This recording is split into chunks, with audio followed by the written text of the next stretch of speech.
Hey everyone, welcome back. Today I'm going to share my magic genetic build for Ragnarok Origin.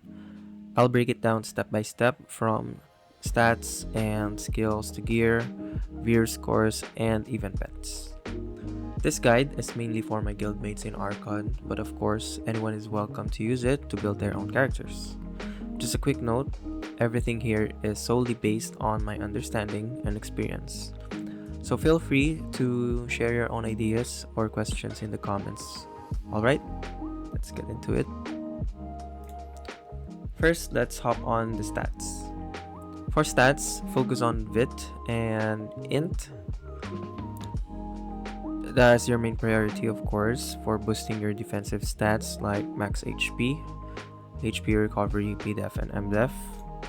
So for VIT, you can do all that.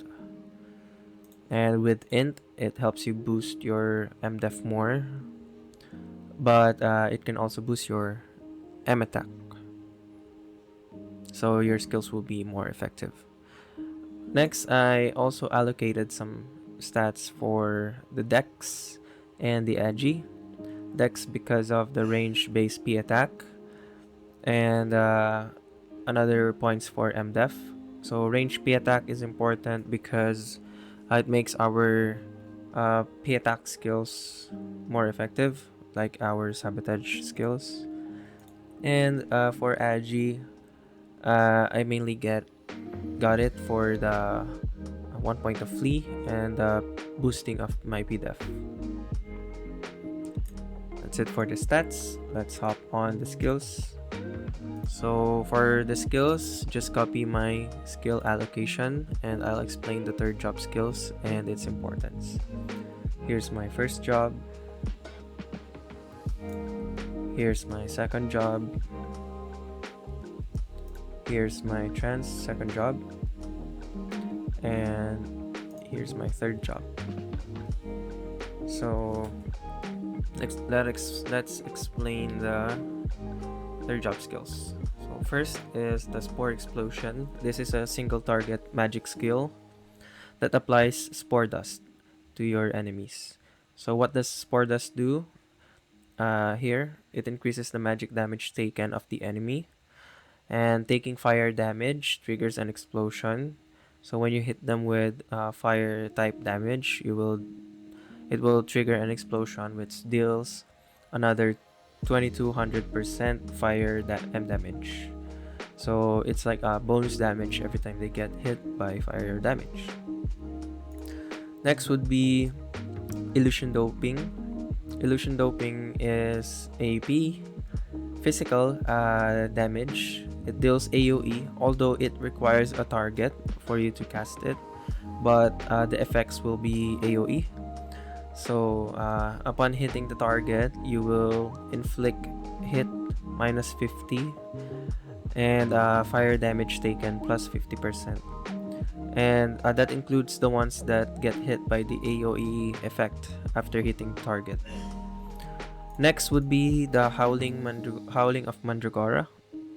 This is another magic damage skill, but it also deals AoE. However, it also requires a target. So what does this do? It inflicts Scream, which reduces int and increases global CD. So it reduces 1 int and 1% global CD for 10 seconds, and it stacks up to 10 times. So you can, in total, reduce minus 10 int and add 10% to their global CD. Upon reaching 10 stacks, in addition, you can trigger a 3-second stun to them, and it will remove every buff they have. So it's also really important. So this one also stops you from obtaining Scream, so it prevents you from getting all these debuffs when you're casting this skill. Next would be Demonic Fire. This one is really important as well, but it's a physical AoE type skill, but it also requires target. So once it hits the target, it leaves a ring of fire in the ground. So that's the AoE damage that it is referring to. So what does this do? It's a random rapture that randomly destroys a weapon, offhand weapon, or armor, cloak, shoes, accessory, etc. But that's not the main reason why we want this skill. So as you notice, I only have it at level 1. Normally a physical genetic would have it at level 10. Why only level 1? Because what we aim to inflict is the weakness exposed. So weakness is exposed reduces the P damage and M damage reduction of the enemy for 10 seconds, and it can go up to 5 stacks. So that's basically 50% P damage and M damage reduction in total. So after that, after you deal weakness exposed, they cannot use any type of potion of repairing to escape that debuff. So it's basically permanent on them for the duration. They cannot remove it in any way. So next would be the plants. So these are the most important parts of the skill. So first of the plants would be the Mandragora.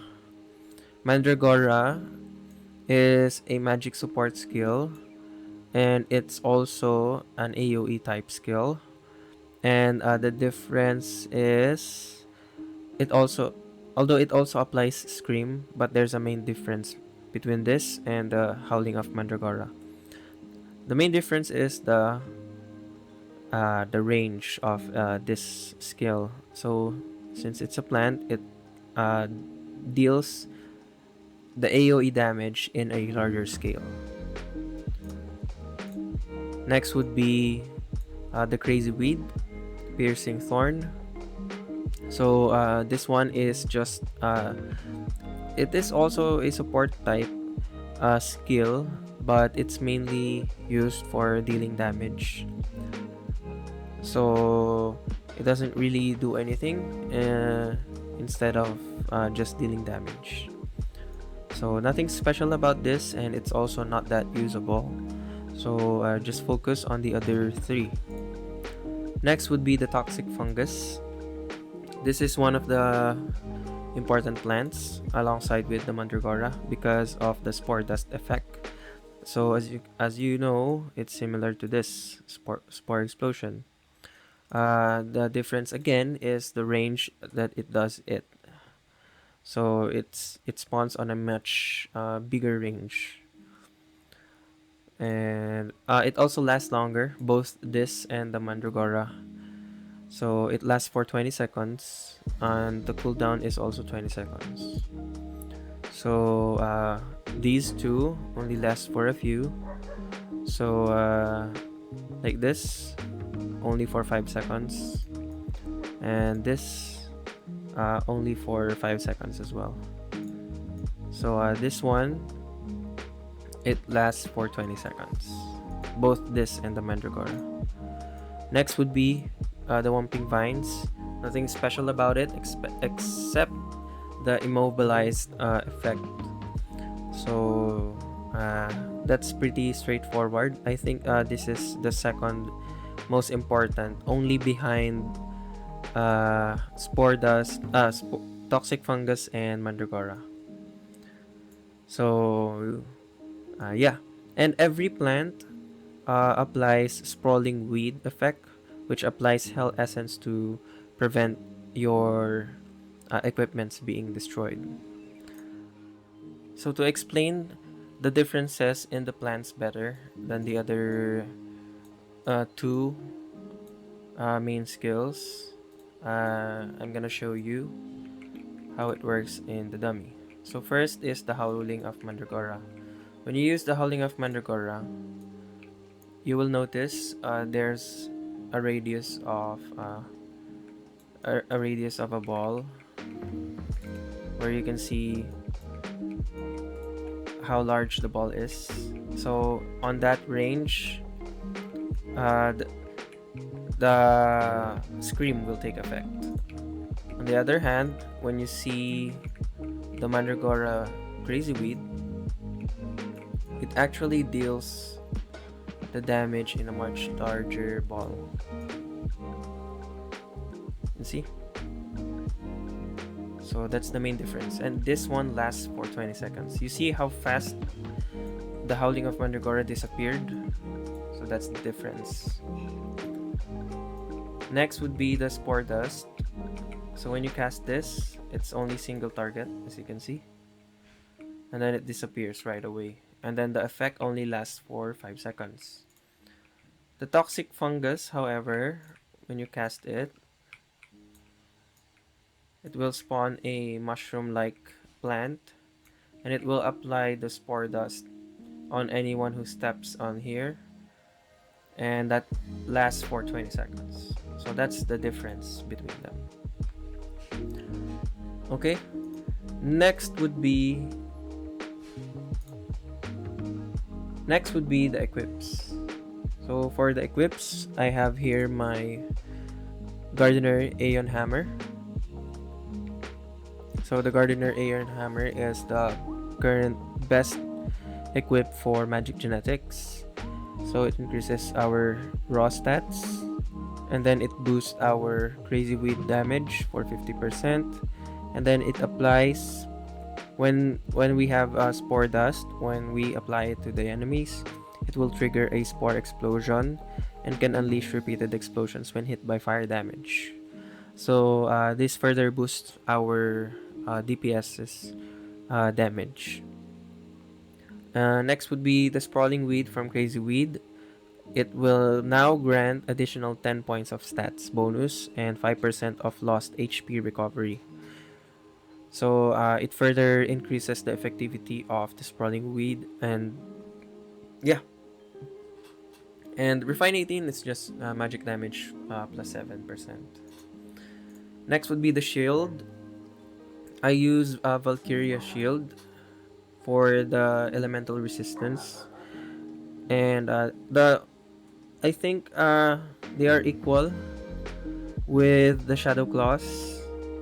Shadow Claws is equally as good as this, but this one has lesser P damage and M damage reduction, while the Shadow Claws has 8%, and it's based on your max HP. It gives you boost when you're healed. So this one is more about elemental resistance.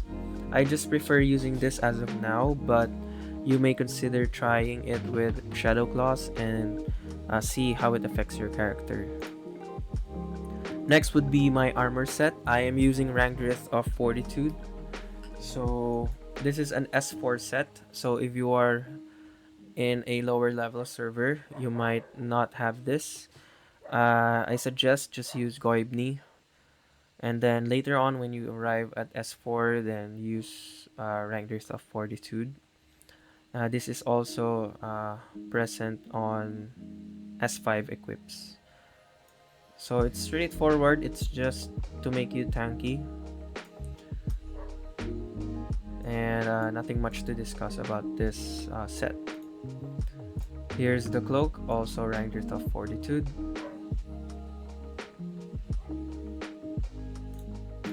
Here's the shoes, also Ragnarok of Fortitude. Okay. Next would be my accessories. So as you can see, I have one S2 and one S1 accessories. That's unfortunate because I wasn't lucky enough to get a necklace for my S2 accessory, but we will work on that and attain it. But for now, I am using Runestone set. So it's straightforward. It just works like a Choco card, if you know the effects of the Choco card. So here, when attacked, there's a 5% chance to avoid the damage. And then it's straightforward. It's just P damage and damage reduction, and movement speed, as well as VIT. So that also is what I use for my S1 accessory. Once I get the S2 necklace, I'm going to use the Light of Guardian set with the Poma Folk. So I'm just gonna show it to you guys. I will post a picture once I get a necklace and show you what I'm talking about the set. But for now, I'm using Runestone. For the headgear, I'm using Polar Bear Knit Hat as my sink. So it's straightforward as well. What's important is the Refine 15 and 18, which gives us a shield equal to 15% of max HP for 5 seconds, and there's only 5-second downtime. And then when the shield is broken, we gain 25% reduction on race. The races with where we gain reduction is listed here, and then that lasts for 6 seconds. And then when HP is below 50% and takes damage, we gain another 25% HP, and then we restore 5% HP per second for the 10 seconds. And then it has only 5-second downtime. Okay, and for the face wear, straightforward again, it's hazelnut lenses. This is the current standard free-to-play face wear. So why this? It's because of the reduction, and then here when we gain when we have higher vit, we gain another 13 vit, and then when it's equal, we gain +7 of both, but since my vit is higher, I gain +13 vit. Next would be the Refine 15 upon releasing skill, so we gain 6% damage reduction, and then it also gives our party members within 12 meters for 6 seconds. It has 4-second downtime. And then Refine 18 after casting skills, there we gain another P damage reduction and M damage reduction, which stacks up to 32%. Next would be a Bite of Carrot. This is another standard for supports to be more tanky. So it's mainly because of this +15 effect, where we gain 40% damage reduction for 6 seconds, which only has 4-second downtime. The other are just bonus stats where we also need them, but this is the one worth discussing for. And next, the backwear, we have Plum Lantern. Straightforward again, pretty basic in today's meta for defensive backwear, and we gain 3.5% damage reduction, and then we also gain 2% all size damage reduction for 5 seconds, which can stack up to 10 stacks. So it's 20% and no CD. And then +18 receiving damage, just chance to restore the 10% HP. However, if you want a more pay to win oriented backwear, I would suggest you can get the gingerbread bag. Let me show you. I don't have it yet, but I will try to get it soon when it releases again. So here, this is the best in slot on for supports for the backwear. And then you can also consider the sealed grimoire. Here, it gives you shield and 45% damage reduction as long as your HP is below 30%. So as you lose HP, you get more tanky. And Nightingale mech wings also is quite good here. So I don't think they will release this again, but who knows. Watch out for it. If you can get it, it's also worth trying to get. But yeah, those are the best 3 defensive backwears you can get. But for F2Ps, the best we can get is the Plum Lantern. Lastly, Valor Clash. straightforward again. It's just damage reduction versus size, which is really good, 8%. And for the elemental skill damage reduction, this one is also good. So this is currently one of the best defensive costumes for supports. But another set of recommendations would be sailing cheese. Here, sailing cheese. Then this one, the winter plum, also really good. It's worth considering. And I think the violet, oh no, yeah, this one, the violet vow, is also good. So if you can get these costumes, this is really good for supports. So just consider it. If you can get it, why not, right? So next would be my cogwheels. So for various cores, the basic skills are what matters the most because it offers survivability, which is important for us supports, so we can continue annoying the enemy as well as buff our DPS as long as we can. So first is the Windlord module. Holy Light Shield and Muscle Block are the most important basic skills to get, while Chemistry Fury and Plant Protection are the only ones that we need for the expert skills. So currently I don't have low weight Smeldan, that's why I don't have Muscle Block on me, but this is what I replaced it with, Bewitching Eye.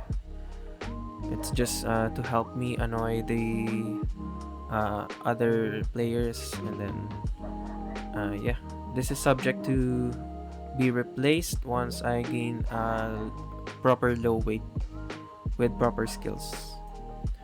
Next would be enchants. Nothing much here, it's just standard. Just focus on getting int or vit for your sub stats here, but everything should be self-explanatory, like this: PvP technique, magic boon, anti-M damage, magic boon, vitality boost, anti-P damage, magic boon, PvP technique, and PvP technique. The one I want to point out is this. I have this setup where I have flat pdef only, and this one has 2 pdef and 1 mdef. This setup, I use this because flat pdef, or basically flat defensive stats, are way better than having the percentages. So if you use this one, so you gain 5% pdef, yes, but it lowers your raw pdef, which counters the other classes. So you actually get more naked the higher your percentage gets, and it's only good when your raw pdef and raw mdef can keep up. So if they can't, it's better to not use this. So currently at this setup, I am at almost 9,000 pdef and almost 3.5k mdef. Did I say 9 it's almost 9k pdef, and then almost 3.5k mdef. That's raw. So next would be Nebula Path and Astral. So for Nebula Path, just copy my distribution points. Here's my orbit 1, orbit 2, orbit 3, and then orbit 4.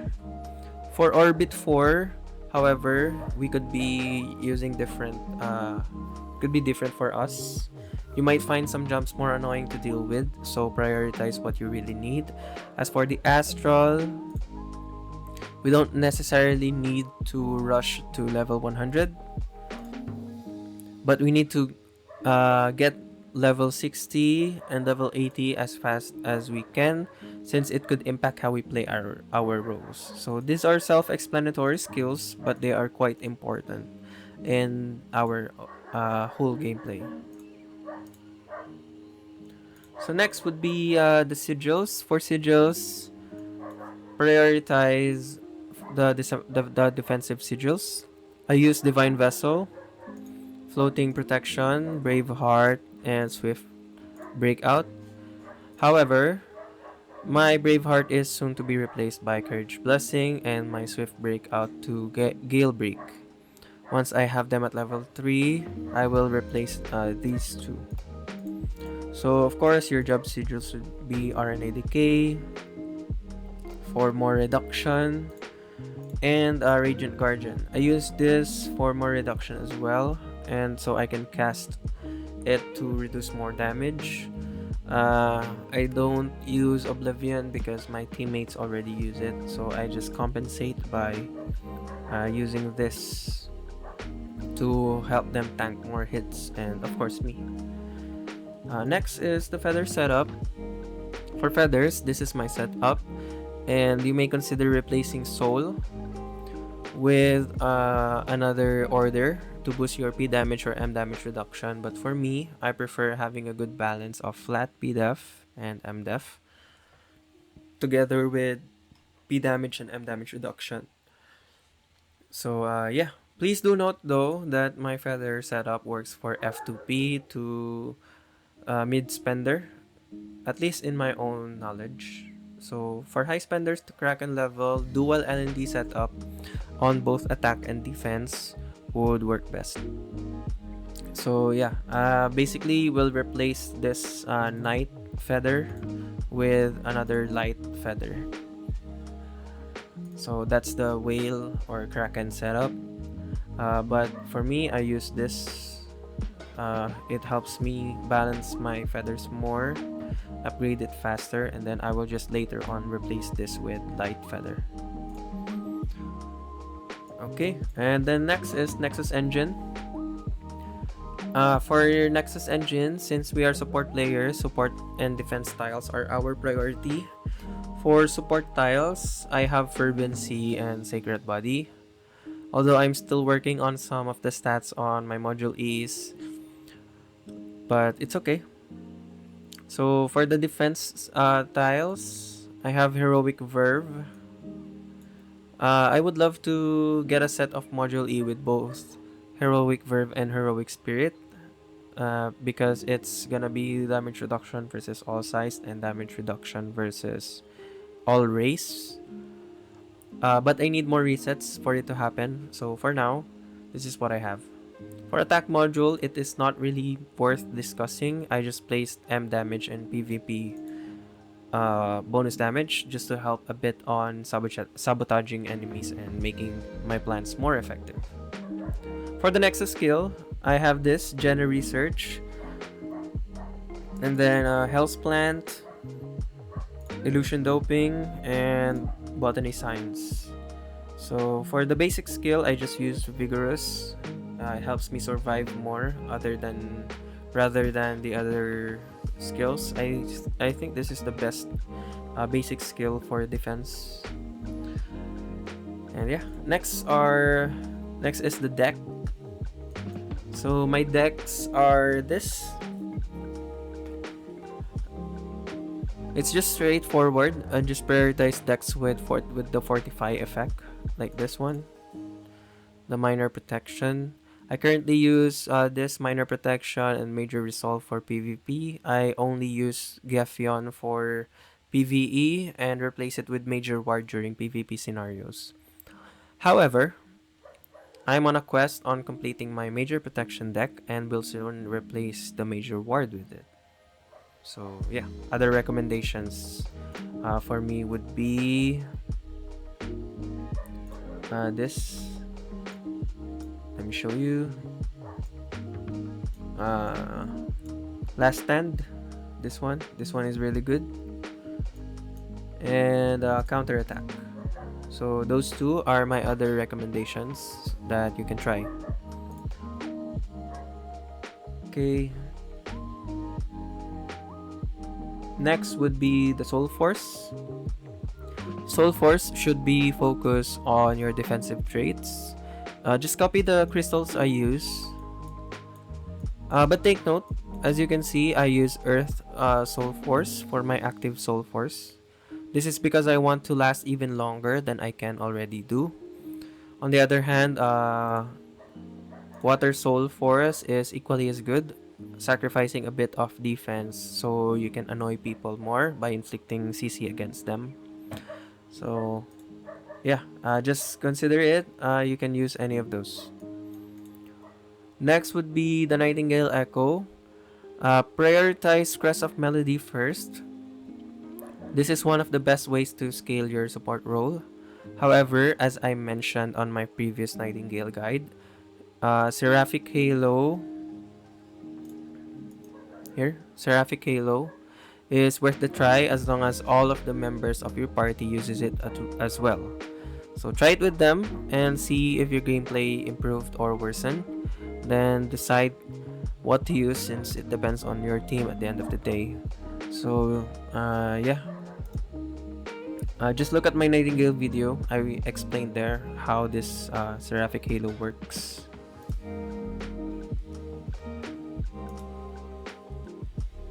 Next would be the mount stats. So for mount stats, I use Bunny Group. This is because I'm an F2P player, and this is one of the best mount stats that you can get for free because of the PDEF and MDEF. For whales, on the other hand, you can use these mounts. So first is the Aether Wyvern. So it's reduction all size.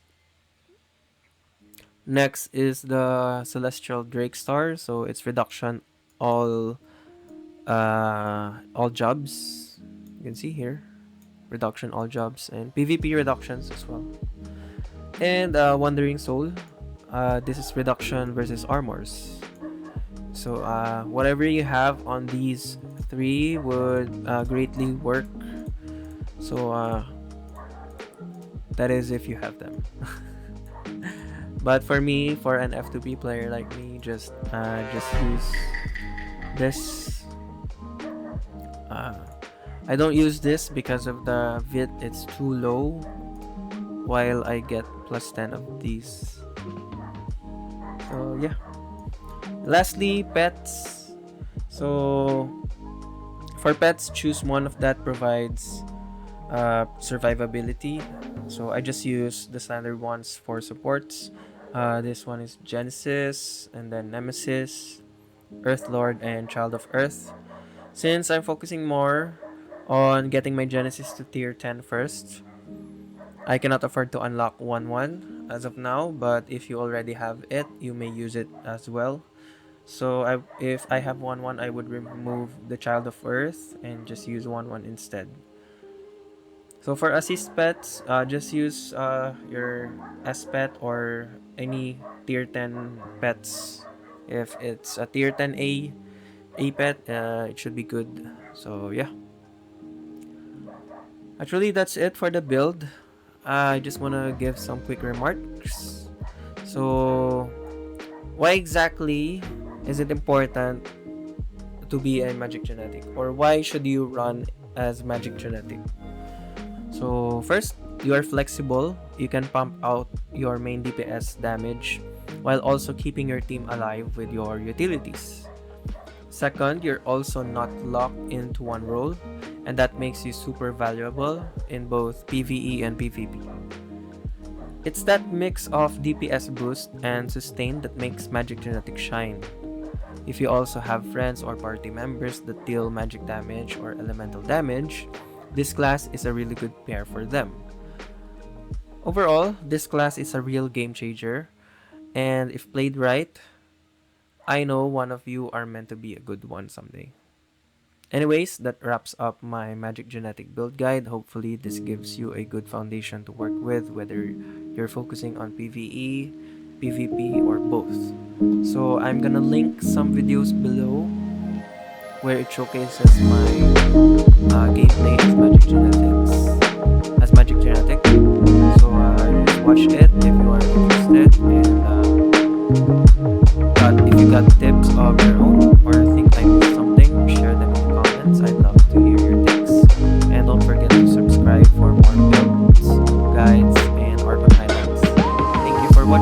Let's